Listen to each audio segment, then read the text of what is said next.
के दमदार ट्रेड्स में आप सभी का स्वागत है। और हमारे साथ पिछले शो से कविता जैन और राजेश पालवी बने हुए हैं, विकास सालुंखे और रोजित जैन भी जुड़ेंगे अपनी टॉप ट्रेड्स के साथ। Motilal Oswal annual global investor conference से आज हमारे साथ मोतीलाल ओसवाल के इंस्टीट्यूशनल इक्विटीज़ के head of research Gautam Duggar जुड़ेंगे।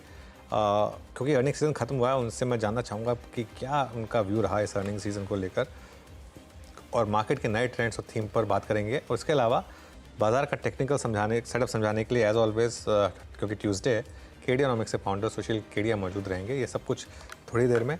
मार्केट पर एक बार नज़र डालते हैं और मार्केट में पिछले एक घंटे की हाईलाइट रही वो बैंक निफ्टी। हर्षिता, जो टाइम पर हमने स्पॉट किया, और अब देखिए 50-750 की मैंने बात की थी कि 50-750 आपको स्क्रीन पर शायद दिखा दे। 50-750 बैंक निफ्टी पर इस समय 50-750 एग्जैक्टली। अब उस लेवल पर बैंक निफ्टी की बात हो रही है, यहाँ पर निफ्टी की नहीं बात हो रही है।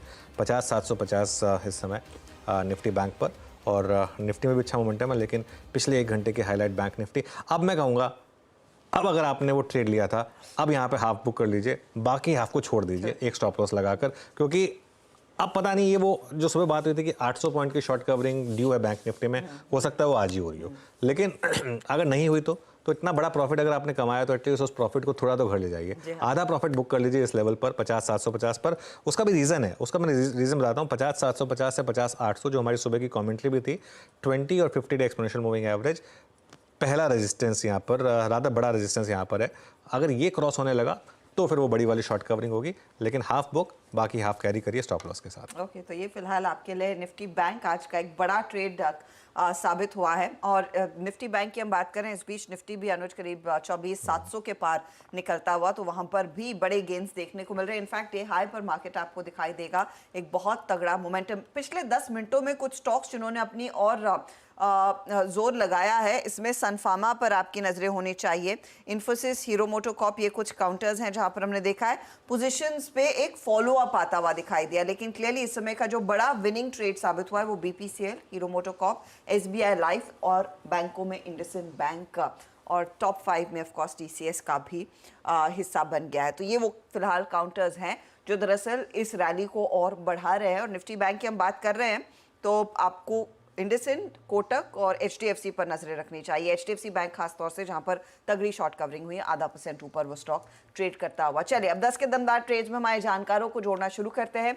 पिछले शो से इस शो में कविता जैन और राजेश पालवी हमारा साथ दे रहे हैं, और अब हम जोड़ रहे हैं साथ ही साथ विकास सालुंखे को भी। विकास, पहले आपकी राय, एक नई ऊर्जा मार्केट में देखने को मिल रही है। 24,700 पर निफ्टी, और निफ्टी बैंक भी वो 5750 तक पहुंचा। बताइए इस समय ट्रेड क्या लेंगे? गुड मॉर्निंग हर्षिता जी। देखो, ओवरऑल मार्केट में आज अच्छा मोमेंटम देखने मिल रहा है। हालांकि कल हमने देखा था थोड़ा सा साइडवेज देखने मिला था।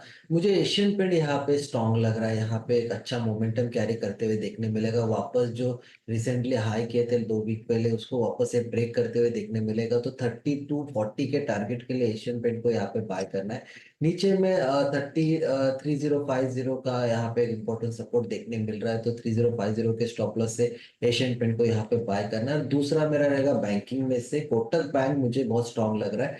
डाउनवर्ड ट्रेंड लाइन का यहाँ पे ब्रेकआउट देखने मिल रहा है, और मुझे लगता है कि ऊपर में वापस 1860 के टारगेट के लिए इसको वापस बाय किया जा सकता है। नीचे में जो सपोर्ट देखने मिल रहा है आज इंट्राडे में, तो 1770 के आसपास का एक सपोर्ट है, तो 17 से 70 के सपोर्ट से कोटक बैंक को बाय करना है। एक मोमेंटम इंडिकेटर यहाँ पे पॉजिटिव क्रॉस ओवर दिखा रहा है, तो कोटक बैंक में मुझे लगता है कि 1860 के टारगेट के लिए इसको बाय करके जाना।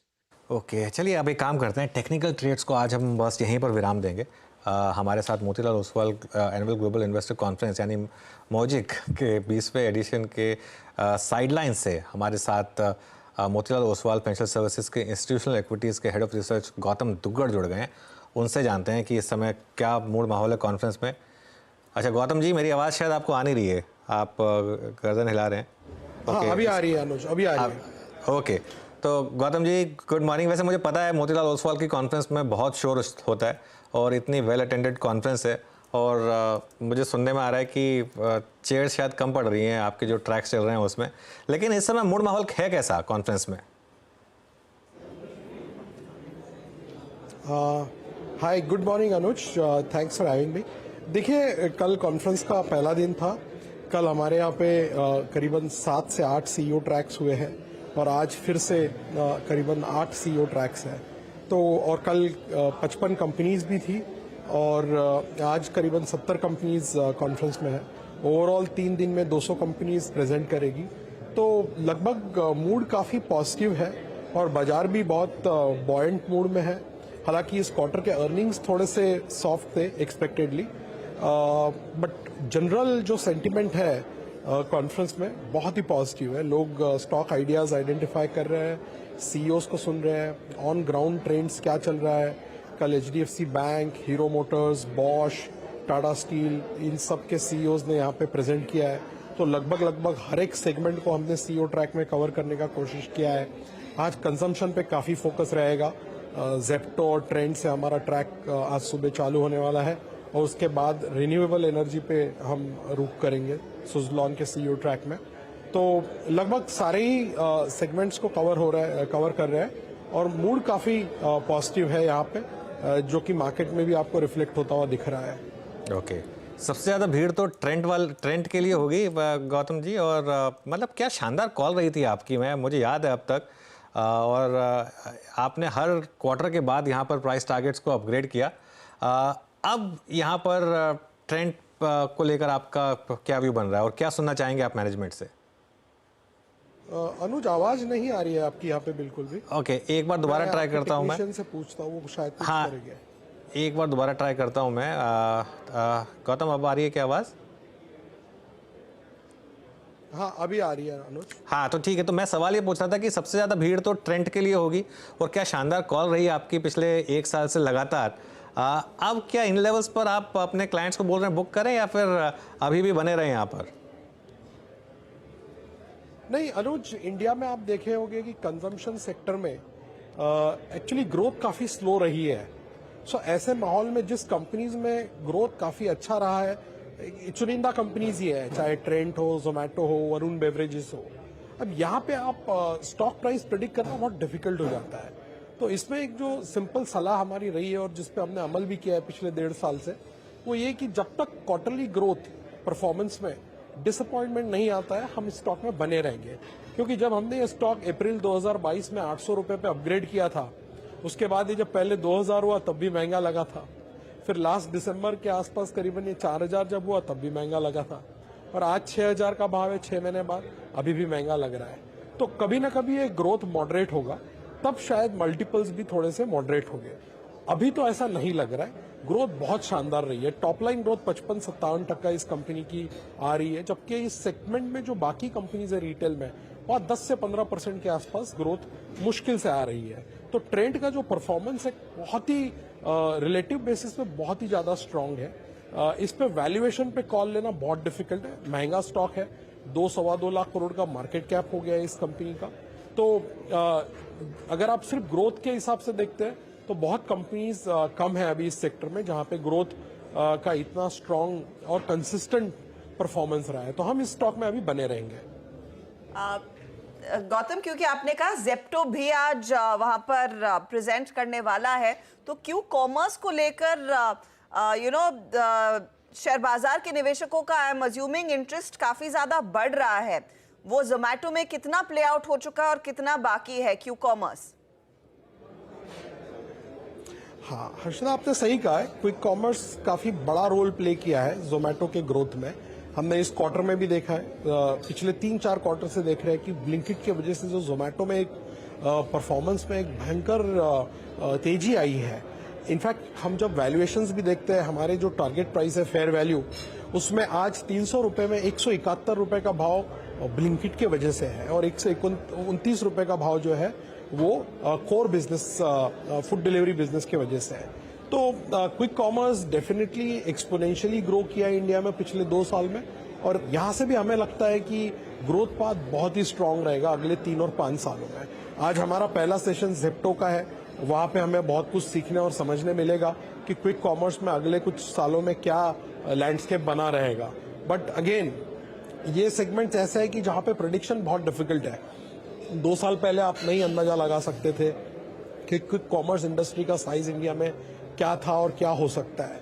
तो मुझे लगता है एक बार अगर आपने स्टॉक या सेक्टर या सेगमेंट अच्छे से आइडेंटिफाई कर लिया है, तो फिर उसमें बार बार उसको रीअसेस करने का ज़्यादा लॉजिक बनता नहीं है। इसको राइड करना चाहिए बिकॉज ये सारे बहुत ही initial stages of the growth cycle में अभी है। तो यहाँ से जैसे जैसे इंडिया का डेमोग्राफिक्स है, जैसे जैसे कंजम्पशन हैबिट्स और पैटर्न्स चेंज हो गए, कई सारे ये सेगमेंट्स हैं जो 3-5 साल पहले एग्जिस्ट नहीं करते थे, आज रीजनेबली बड़े हो गए और मुझे लगता है यहाँ से और बड़े हो सकते हैं और इनको राइड करना चाहिए। जी हाँ, तो ये इनफैक्ट न्यू एज कंपनीज की तेजी को राइड कीजिए आगे, एक नई यूनिवर्स में नए मार्केट्स को दरअसल ये एड्रेस कर रहे हैं। लेकिन coming back to the basics और जो कोर एक्सपोजर निवेशकों का रहा है वो बैंकिंग फाइनेंशियल में रहा है, गौतम उसको लेकर क्या सेंस बन रहा है, जहां पर डिपॉजिट्स रेज करना बैंकों के लिए थोड़ी सी चुनौती बनी है इन द लास्ट फ्यू क्वार्टर्स? क्या फीलर्स मिल रहे हैं जब आपने ऑफ कोर्स एचडीएफसी बैंक के मैनेजमेंट से भी बात की या फिर सुनी, क्या आउटलुक बन रहा है? तो देखिए, बैंकिंग में थोड़ा सा डिपॉजिट को लेके कंसर्न रहा है। अभी डिपॉजिट ग्रोथ 10-12% है, क्रेडिट ग्रोथ 14-15% है। तो डेफिनेटली बैंकों को डिपॉजिट मोबिलाइज करने में बहुत एफर्ट करने होंगे। कल फाइनेंस मिनिस्टर ने भी कहा है कि डिपॉजिट मोबिलाइजेशन पे फोकस कीजिए। और यस्टरडे हमारे सीईओ ट्रैक में एचडीएफसी बैंक के सीईओ ने कहा है कि उनका पूरा फोकस डिपॉजिट और क्रेडिट के बीच जो गैप है उसको ब्रिज करने में रहेगा।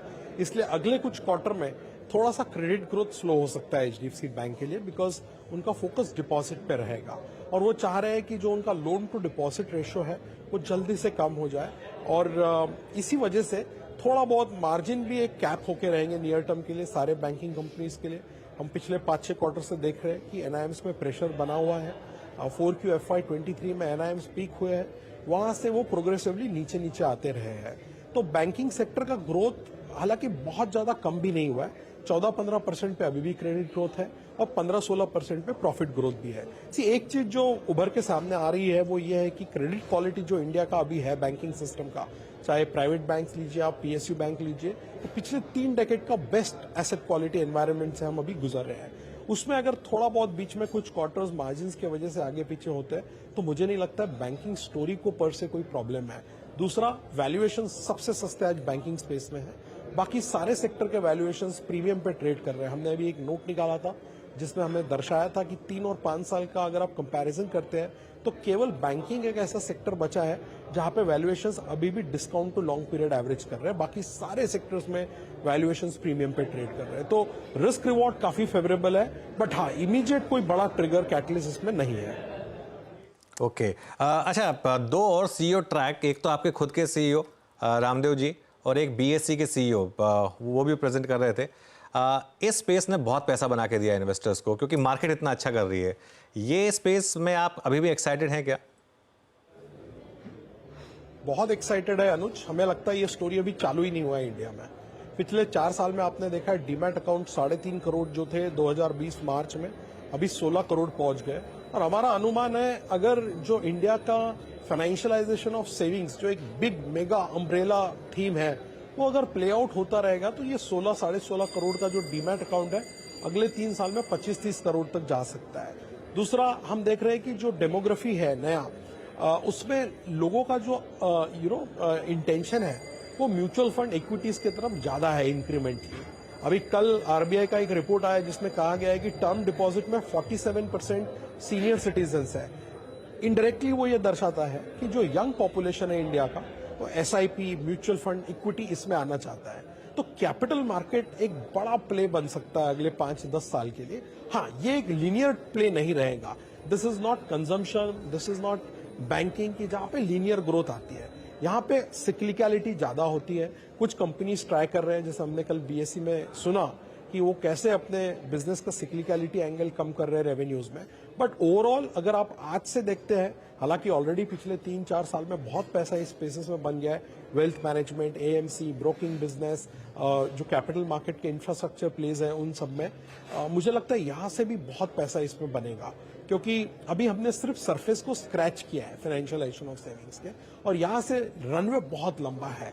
कई देशों में आप देखोगे बैंकिंग डिपॉजिट्स का जो टोटल एयूएम है और म्यूचुअल फंड का एयूएम है वो इक्वल होता है। हमारे यहाँ इक्विटी म्यूचुअल फंड का एयूएम 30 लाख करोड़ है और बैंकिंग डिपॉजिट का जो टोटल साइज है वो 212 से 215 लाख करोड़ के बीच में। तो अभी हमें काफी लंबा रास्ता तय करना है और उसमें ये कैपिटल मार्केट रिलेटेड जितने भी कंपनीज हैं वो काफी अपना रोल उसमें प्ले करेंगे। अच्छा, एक और सवाल, ओवरऑल मूड कैसा है इंडिया पर इस समय, क्योंकि एफआईआईज लगातार बेच रहे हैं और आपकी कॉन्फ्रेंस में काफी एफआईआई क्लाइंट्स भी आए होंगे। ओवरऑल एफआईआईज का मूड क्या है इंडिया पर? अनुज, ये क्वेश्चन 4-5 साल पहले इसकी अहमियत बहुत अलग होती थी। आज डोमेस्टिक इतना बड़ा प्लेयर बन के है कि एफआईआईएस चाहे बेचे या खरीदे उससे मार्केट को बहुत फर्क नहीं पड़ रहा है। बट चूंकि हम इतने सालों से इस चीज को ट्रैक करते आ रहे हैं तो हम वही सवाल बार बार डिस्कस करते हैं कि एफआईआईएस ले रहे हैं कि एफआईआईएस बेच रहे हैं। See they find valuations in India expensive, उन्हें दूसरे बाजार थोड़े से ज्यादा सस्ते लग रहे हैं तो उनका सेलिंग चालू है। बट इससे बाजार को बहुत ज्यादा फर्क नहीं पड़ रहा है। अनुज, आपने देखा था 2022 में भी एफआईआईएस ने फुल ईयर में $17 बिलियन का सेलिंग किया था, राइट। तो उस साल बाजार 4% ऊपर बंद हुए थे, राइट। वहां से अगर आप देखते हैं जनवरी 2022 फर्स्ट से लेके आज तक, दैट इज ऑलमोस्ट 20th अगस्त, तो 2 साल और 8 महीने का आप टोटल क्यूमुलेटिव एफआई का फ्लो निकालते हैं तो हार्डली 2 या 3 बिलियन डॉलर का टोटल फ्लो उनका बचता है अभी। उसके सामने डोमेस्टिक फ्लोज है $85 बिलियन। तो बाजार को जो एक सेंसिटिविटी था 4-5 साल 10 साल पहले एफआई फ्लोज को लेके, वो सेंसिटिविटी अभी कम हो गया है। अभी बाजार का रुख domestic mutual funds, domestic investors, retail savers ये तय करते हैं, ना कि FIIs. FIIs have become a slightly secondary player in this kind of a market environment right now. मुझे लगता है जैसे जैसे ग्रोथ डिफरेंशियल इंडिया का और ज्यादा रोबस्ट होगा बाकी बाजारों के मुकाबले, उनको वापस इंडिया में आना ही पड़ेगा। बिकॉज ग्रोथ के मामले में macro micro policy stability, political stability, India stand out करता है ये पूरे रीजन में और मैं कहूंगा कि पूरे वर्ल्ड में राइट नाउ। सो अगर आप देखते हैं पिछले 3, 5, 10 साल का भी परफॉर्मेंस डॉलर टर्म्स में, India has been the best performing market in terms of dollar compounding also in the last 10 years। Gautam ji, मैं वेरी क्विकली आपसे समझना चाहूंगी क्योंकि इस कार्यक्रम की शुरुआत में हमने वो अर्निंग्स का जिक्र किया और Q1 थोड़ा सा सॉफ्टर साइड पर था, लेकिन जिन भी सीईओज ने प्रेजेंट किया है वो कितने कॉन्फिडेंट है अर्निंग्स आउटलुक को लेकर for the rest of FY25, अगर उसका मुझे एक अंदाजा दे सके। नहीं, FY25 में हर्षदा थोड़ा सा एक मॉडरेशन रहेगा अर्निंग्स में। पिछले साल अर्निंग्स 30% ग्रो हुई थी हमारे कवरेज यूनिवर्स की। इस साल हमारे एक्सपेक्टेशंस भी बहुत मॉडरेट है, 11-12%, और हमें लगता है 11-12% का ग्रोथ करना इस माहौल में डिफिकल्टी नहीं होगी। उतना तो नॉमिनल जीडीपी ग्रोथ ही रहेगा। हाँ, सेक्टरल मिक्स चेंज हो जाएगा। कुछ सेक्टर जो लास्ट ईयर नहीं परफॉर्म किए जैसे मेटल्स है, वो इस साल उनका अर्निंग्स आएगा, और कुछ सेक्टर जिन्होंने लास्ट ईयर बहुत बड़ा आउटसाइज कॉन्ट्रीब्यूशन दिया, फाइनेंशियल्स, उनका इस साल का ग्रोथ 14-15% पे आ जाएगा। ओके, तो इस समय अब मार्केट में, गौतम, एक फाइनल सवाल फिर, क्या रिटर्न एक्सपेक्टेशन रख के चले बड़े मूव्स के बाद? अनुज, मेरा मानना है कि बाजार हमेशा अर्निंग्स के मुताबिक रिटर्न देता है, थोड़े से लॉन्ग टर्म में। शॉर्ट टर्म में ऑब्वियसली चीजें थोड़ी सी डाइवर्जेंट हो जाती है। हमने देखा है कि 2010 से 20 जब बाजार ने 6.5% अर्निंग्स कंपाउंडिंग किया, तो बाजार ने भी 8-8.5% के बीच में रिटर्न्स दिया आपको 2010 से 20। 20 से 24 के बीच अर्निंग्स ने 24% कंपाउंडिंग दिया है, तो बाजार ने भी 23 से 24% कंपाउंडिंग दिया है। यहां से मुझे नहीं लगता है बहुत बड़ा रेटिंग होगा इंडेक्स वैल्यूएशन का। In fact mid cap small cap में थोड़ा सा मॉडरेट होने के चांसेस ज्यादा है मल्टीपल्स के। निफ्टी के मल्टीपल्स काफी रीजनेबल है। मुझे लगता है यहां से जितना अर्निंग्स का कंपाउंडिंग है, हमारा 14% का एक्सपेक्टेशन अगले 2 साल में, लगभग उतना ही रिटर्न हम भी एक्सपेक्ट कर रहे हैं इंडेक्स लेवल पे निफ्टी में। राइट, गौतम, बहुत बहुत शुक्रिया आज हमारे साथ जुड़ने के लिए और इन सब टॉपिक्स बात करने के लिए। और अब आप जाइए वापस अपनी कॉन्फ्रेंस में और फिर आपसे बात करेंगे एक बार ये सब कॉन्फ्रेंस खत्म होगी उसके बाद। Thank you so much. धन्यवाद। चलिए, आप कीडियानॉमिक्स के फाउंडर सुशील केडिया के पास चलते हैं और उनसे जानते हैं कि इस समय मार्केट में क्या बड़े ट्रेंड बन रहे हैं। Sushil ji, good morning. Bank Nifty में अच्छा मूव आ रहा है। पहले बैंक निफ्टी से शुरुआत करते हैं, उसके बाद निफ्टी पर आपका व्यू। देखिए, आज मेरी स्क्रीन शेयर नहीं हो पाई है, वरना मैं आपको दिखाता कि बैंक निफ्टी का अगला रेजिस्टेंस जो है 51,194 पे है। 51,200 पकड़ लीजिए ब्रॉडली, और एक बार हो सकता है वहां थोड़ा विश्राम ये कर ले, पर जहां ये 51,200 क्रॉस कर जाए तो मुझे लगता है कि फिर इसके बाद और कम से कम 1200-1300 पॉइंट की फर्दर तेजी इमीडिएटली हो जानी चाहिए। और ये तो सिर्फ जब तक कि Nifty, bank Nifty rally mode में इतना बढ़ जाएगा, और अगर ये 51,200 के बाद अगर 52,000 क्रॉस कर गया तो फिर ये न्यू हाई की रेस लगा सकता है। पर अनुज, बैंक निफ्टी से ज्यादा मक्खनदार पैटर्न्स जो हैं वो स्मॉल फाइनेंस बैंक्स में हैं। सारे के सारे स्क्रीनिंग बाई मोड में हैं और समस्या है किसको लें और किसको छोड़ दें। और दूसरा एक जो बड़ा थीमेटिक शिफ्ट आ रहा है बैंक्स में, आपको याद होगा 3-4 महीने पहले जब हमने अपनी पीएसयू बैंक्स में तेजी अबैंडन की थी और बड़े प्रश्नात्मक से विस्मित से भाव लोगों के थे कि बैंक पीएसयू बैंक्स में तेजी क्यों छोड़ रहे और हमारा कॉल था 30% नीचे वापस लेंगे। अब वो पॉइंट आ गया है, हमने एक एक करके वापस पीएसयू बैंक्स में एंट्री के पैटर्न्स को हमें मिलना शुरू हो गए हैं और हमारे क्लाइंट्स उनमें लगातार एक एक करके री एंट्री करते जा रहे हैं। स्मॉल फाइनेंस बैंक में फिर कौन से, कोई एक दो नाम सुशील जी अगर बता सकें तो। अनुज, जो अच्छा लगे, जिसका नाम सुंदर लगे वो ले लो, सारे के सारे स्क्रीनिंग बाइज हैं। प्रॉब्लम ये किसको लें और किसको ना लें। जो अच्छा लगे उसको ले ले, ये अच्छी बात कही। अच्छा, आईटी में बहुत शानदार मूव आए हैं सुशील, अब आईटी में क्या व्यू बन रहा है इस समय, स्पेशली लार्ज कैप आईटी में? लार्ज कैप आईटी में देखिए, इन्फोसिस हम वेट करेंगे वापस से सेल सिग्नल के लिए, और ये जब गिरेगा ना तो बहुत बुरी तरह गिरेगा। विप्रो ही एकमात्र लार्ज कैप आईटी है जहां पे हमने 2-3 दिन पहले अपने क्लाइंट्स को तेजी कराई, उसको हम बरकरार रखेंगे। टीसीएस का जो स्ट्रॉन्ग अप ट्रेंड दिख रहा है ये लेट फेज में है, तो यहां से एंट्री लेके रिवॉर्ड रिस्क अब कोई फेवरेबल नहीं बचा है। और इन्फोसिस डबल टॉप भी नहीं बना पा रहा है, वो लोअर टॉप बना रहा है। जब तक इन्फोसिस को न्यू हाई पे नहीं जाता है, जिस दिन भी इसमें रिवर्सल सिग्नल आएगा हम बेचेंगे। लार्ज कैप आईटीज में सिर्फ एक विप्रो में फिलहाल हमारी नई तेजी की हुई है। ओके, ठीक है। अच्छा, एक और स्पेस जो हमने लगातार आपके साथ डिस्कस करी है, केमिकल्स। अब आरती इंडस्ट्रीज का वो बड़ा एक्सीडेंट हुआ, उसके बाद यहाँ पर क्या व्यू बन रहा है इस स्पेस में? देखिए, केमिकल्स के स्टॉक्स में एक बड़ी खास बात रही है, ये सिर्फ आरती में नहीं है, ये कभी जीएनएफसी में हो जाता है, कभी नवीन फ्लोराइन में हो गया। ये बड़े एक्सीडेंटल से चार्ट जो ड्रॉप करते हैं, ये पैनिक जो कॉज करते हैं, ये बाइंग अपॉर्चुनिटीज होती है। आरती इंडस्ट्रीज में हमारे क्लाइंट्स को हमने कल ही परसों ही बाई के ट्रिगर्स दे दिए थे, और वो आज या कल में कभी भी बाई वापस इसका ट्रिगर हो सकता है। आरती यहाँ 620 वाला हमें लगता है वापस 900 रुपए हो जाएगा। उसके अलावा फार्मा में कोई अच्छे स्टॉक्स हैं क्या, फार्मा में, लार्ज कैप या मिड कैप? लार्ज कैप्स देखिए सैचुरेटेड हो चुका है, और मिड कैप से हम लगातार जैसे बायोकॉन में या शिल्पा मेड में बने हुए थे। अब रोसारी बायोटेक में एक हमारा रिसेंट न्यू बाई था, और वो भी काफी अब बढ़ने लग गया है। तो फार्मा में मिड कैप स्पेस में ट्रेडिंग ना करके अभी भी 3 से 6 महीने के व्यू में जो मिड कैप्स और स्मॉलर स्टॉक्स हैं वो सारे के सारे बाई हैं, और लार्ज कैप्स फार्मा में बड़े संदेहास्पद चार्ट पैटर्न्स बना रहे हैं। ओके। अच्छा, आपने बात की वैसे स्मॉल फाइनेंस बैंक्स की, लेकिन सेकंड टियर बैंक्स जो हैं, जैसे फेडरल, बंधन, इन सब में अच्छे मूव आ रहे हैं, इनमें कोई पिक है क्या आपकी? अनुज, आरबीएल कल हमारे क्लाइंट्स को हमने स्ट्रॉन्ग बाई कॉल दिया, इसको डिलीवरी उठा के बैठ जाओ, दिवाली तक हो सकता है इसका 350 रुपए भाव क्रॉस हो जाए। तो एक बड़ी मूव हो सकती है, 210-15 वाला स्टॉक 350-60 हो जाना। तो आरबीएल एक हमारी हॉट पिक है उसमें से।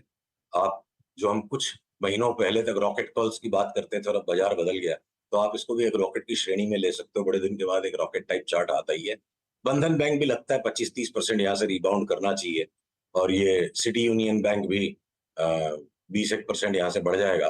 तो छोटे वाले बैंक्स या जो स्मॉल फाइनेंस बैंक्स या थोड़े से out of favour PSU banks में ज्यादा फर्क अब लग रहा है। प्राइवेट सेक्टर बैंक्स में सिर्फ मेंटेनेंस मूव आएगी बैंक निफ्टी के साथ साथ जितनी आती है। आउटलायर्स, आउट परफॉर्मर्स, जो out performers PSU banks, outliers small finance banks.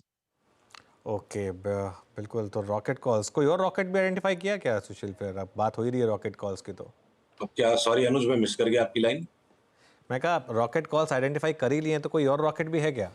हाँ, तो देखिए, हम, काश आज मैं आपको स्क्रीन दिखा पाता।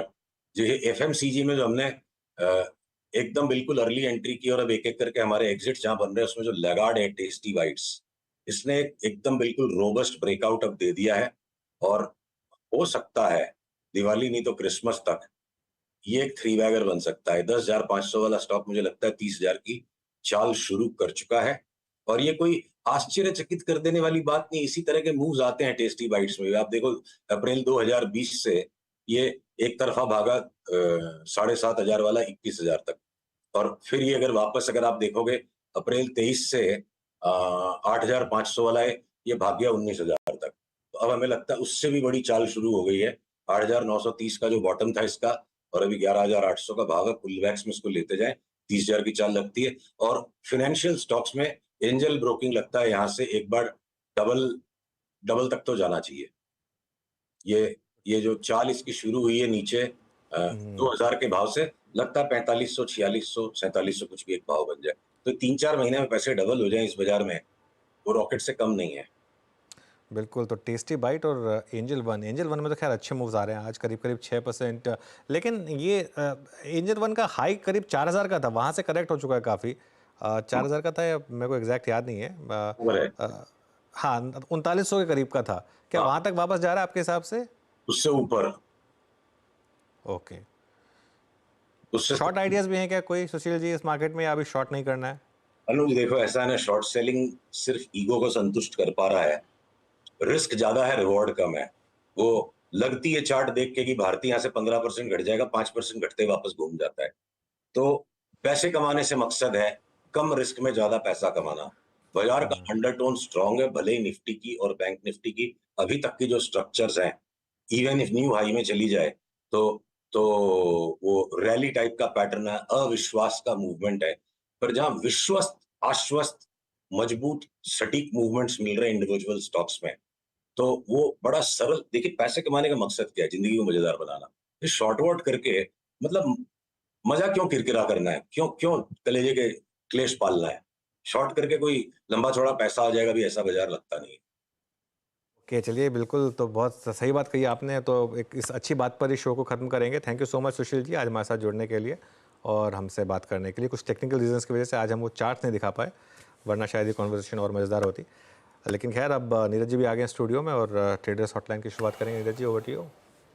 जी हाँ बिल्कुल। और अनुज एक इंटरेस्टिंग मार्केट, जैसे हम लोग सुबह कह रहे थे कि बहुत ज़बरदस्त क्यूज़ हैं ग्लोबल, तो आज भारत वाले उसको रिएक्ट करता हुआ दिखा रहा है। बैंक निफ्टी अगर 50, 800 और 850 निकाल दे और अगर टिक जाए उसके ऊपर, तो आज बैंक निफ्टी में 1000 पॉइंट की रैली हो सकती है। मैं जो सुबह बात की थी कि 800 पॉइंट की रैली ड्यू है, हो सकता है आज ही हो जाए, वो मुझे लग रहा है आज समीकरण बैठ रहे हैं।